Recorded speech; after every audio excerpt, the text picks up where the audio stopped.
What's up sa inyo mga farmers? Ngayong umaga. So papakain tayo ngayon ng itik.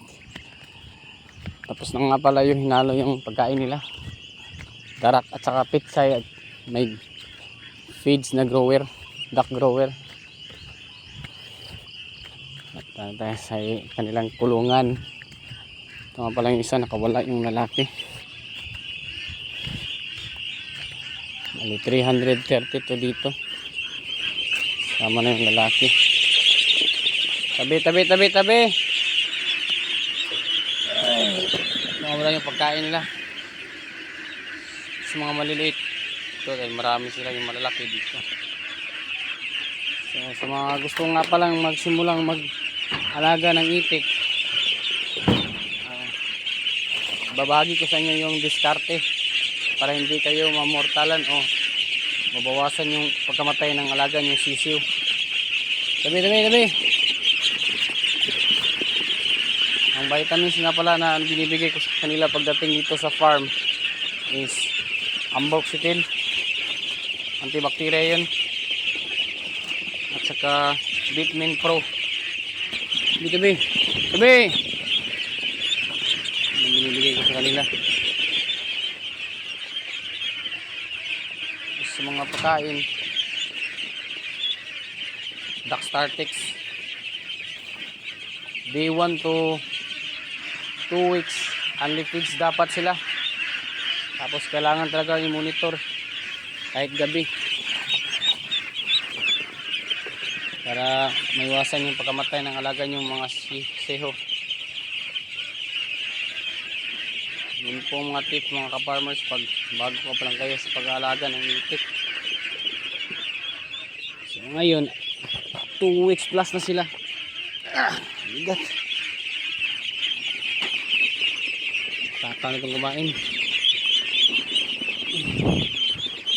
Kailangan talaga ganito ang pakainan nyo. Makakain sila lahat. Tulad niya no. Hindi nakakain yung iba. Eek! Hindi nga yung malaki dun. Grabe. Tabi. Kik!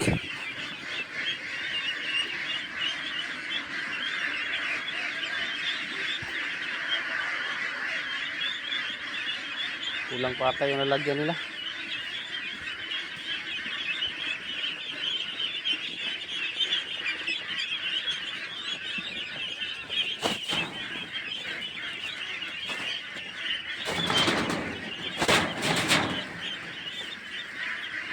Yung sako.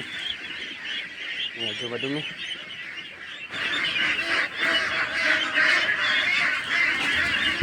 Ito isang sako.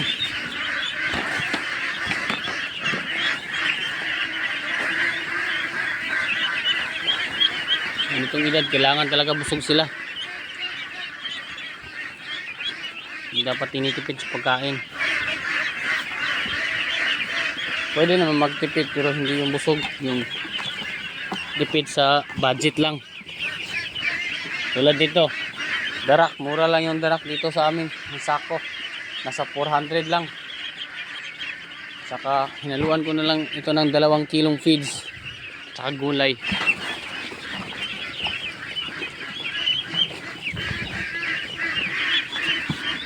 Nakatipid ka na.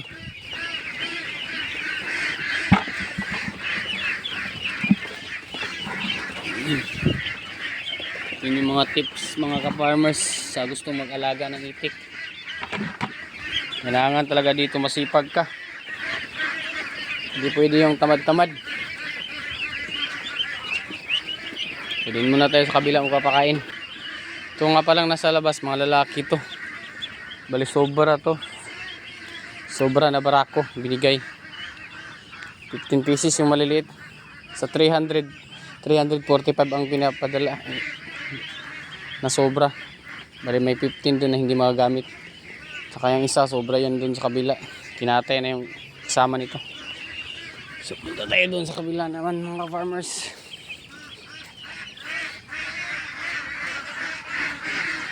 Ito na tayo sa mga malalaki.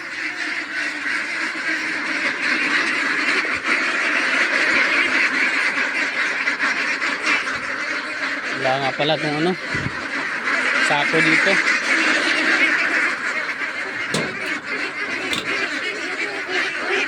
Gabi!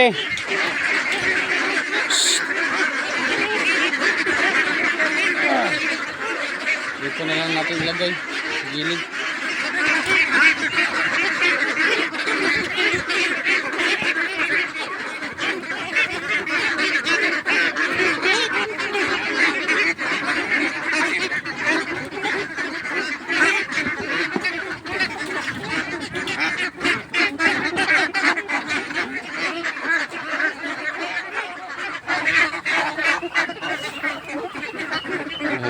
Di ba masyadong maayos yung pakainan nila.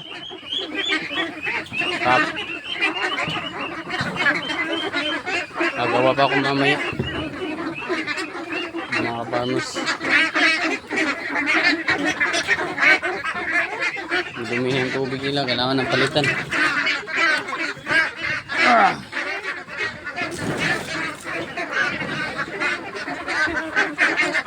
Okay. Kailangan natin maging masipag para laging malulusog yung ating alagang hayop.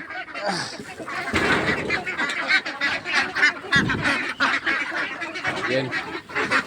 Puno muna tayo ng tubig.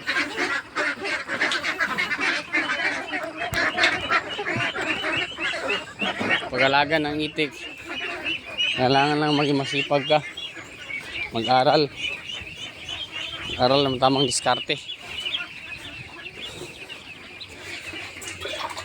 Pwede silang matapos kumain. Palitan na lang yung tubig. Pinamam na dumi na rin. Oh.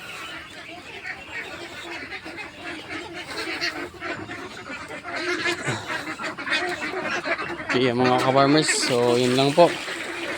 Magandang umaga at salamat sa panonood.